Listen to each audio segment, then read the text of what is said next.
Today, we're diving into the top 10 tips to help you get ahead in building your retirement savings using your UK pension.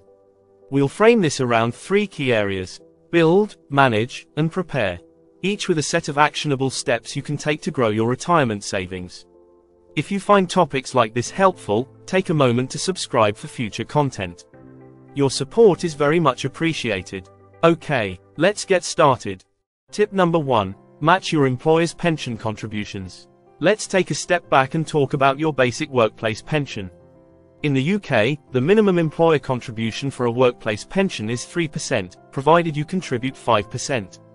For 2024, with the median UK salary sitting at £35,500, that translates to about £1,065 free from your employer each year. But here's where it gets even better. Many employers offer matching contributions. This is where your employer might offer up to, say, 5% if you make a matching 5% contribution via salary sacrifice. Now we're talking about an additional £1,775 free from your employer, if you sacrifice the same amount from your pre-tax salary. In total, you could be looking at 8% or £2,840 from your employer, for paying in just 10% or £3,550. This means you're getting a whopping 44% free from your employer every single month. If this is something you can afford to sacrifice from your salary, what's that saying again? Tom? Hey, Mike, are you sure about that? Mo loves the business. He never said nothing to me about selling. Yeah, well, I'll make him an offer he can't refuse. But wait, there are 3 more perks to consider. First, higher rate taxpayers receive the full HMRC tax relief, without having to claim it back in their personal tax assessment. Second, not only do you reduce your national insurance deductions as an employee, but your employer also benefits from a lower deduction. Many employers pass on these NI savings to employees. So, ask your employer about that. Third, since salary sacrifice is taken pre-tax, the real reduction to your take-home salary is less than the amount you sacrificed. Moving on to our second tip, allocate a portion of your bonuses and pay rises to your pension. Now, I know that when you get a bonus or a pay rise, it's tempting to treat yourself. After all, you've earned it. The thing is, it's my money and I need it now. But here's where you can play it smart. Allocate a portion of that extra cash to your pension. There are 2 key benefits to this. First, you get all the usual tax relief and compounding growth. The second reason is less obvious. Consciously setting aside some of that extra money helps avoid lifestyle creep. If you have high-interest credit card debt, or haven't fully built up your emergency fund yet, those should be your priorities. But once those are sorted out, putting some of that bonus or pay rise into your pension can help keep you grounded, and really turbocharge your future savings. Our next 2 tips are pretty standard fare, but they're important nonetheless. These are some of the reasons pensions are favored over ISAs as the primary tax wrapper to maximize your retirement savings. Tip number 3. Use as much of your annual pension allowance as you can afford. The generous £60,000 annual pension allowance is significantly higher than the £20,000 annual allowance for ISAs. Now, I know most of us can't afford to max out the annual pension contribution limit of £60,000. Which brings us to another valuable advantage of pensions. Tip number 4. Remember to use the pension carry forward allowance. Unlike ISAs, you can carry forward any unused pension allowance from the 3 previous tax years with pensions. This is immensely powerful, especially for those with an unexpected windfall 2 or 3 years down the line. It allows you to backfill contributions for past years, and make the most of your available tax relief. Not sure how much you can carry forward? You're not alone. Just head to HMRC's site, enter your previous year's contributions, and you're on your way. I'll drop the link in the description for you. Now that we've covered methods to build your pension savings, let's move on to tips for managing your investment portfolio within your pension. Tip number 5 involves switching from the default pension fund that you're automatically invested in through your workplace pension. So what do you think? Does it come in black? These are typically lifestyle or target date funds, and are fine if you don't want to be hands-on, but they can often be too conservative, decades before you approach retirement. Many target date funds begin dialing down risk as early as 30 years before your set retirement age. While this sounds good in theory, they offer no control over how the portfolio changes over time, and can lead to underperformance because they become too conservative too soon. You might find that moving into a simple global equity index fund could provide better long-term returns, especially if you're still quite away from retirement. If you haven't checked your workplace pension recently, I strongly encourage you to do so. You want to be intentional about your strategic portfolio allocation, and not leave it to chance.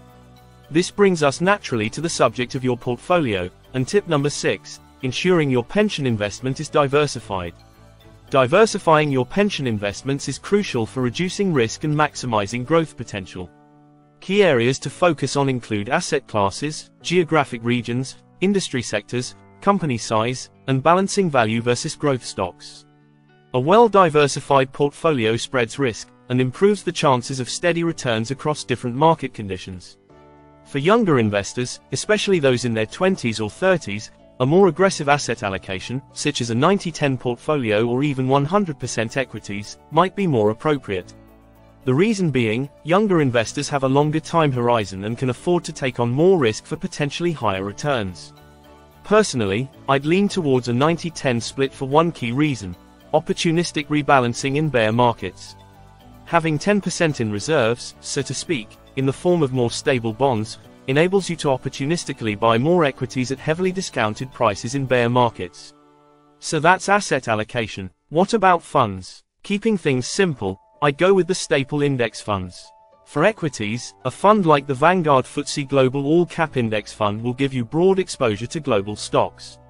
For bonds, the Vanguard Global Bond Index Fund is a good base, with maybe the Vanguard Global Short-Term Bond Index Fund for extra stability. Now let's take stock of where we are. We've looked at strategies for building and maximizing pension savings and managing that portfolio effectively. Now let's consider what you need to do 5 years before retirement. Did you know that the Center for Economics and Business Research estimates that more than 22% of workers have lost track of their pension pots? If you let my daughter go now, that'll be the end of it. I will not look for you. I will not pursue you. But if you don't, I will look for you. I will find you. Let's not get carried away now. I was referring to HMRC's pension tracing service, of course. This brings us to tip number 7, track down your old pensions. It gets worse. They estimate over 4.8 million pension accounts are considered lost or abandoned. And guess how much that's worth? Over £50 billion. Yes, over £50 billion at risk of being lost across multiple providers. It might sound tedious, but tracking down those old pensions is quite straightforward, and trust me, very financially rewarding. I'll leave a link in the description for the HMRC pension tracing service. Once you've found those lost pensions from past jobs, what's next? This brings us to tip number 8, consolidate your pensions. After you've tracked down those old pensions, it's worth considering consolidating them. This can simplify management, reduce fees, and give you a better overview of your retirement savings. The pros are obvious, but you also need to be aware of the cons and caveats.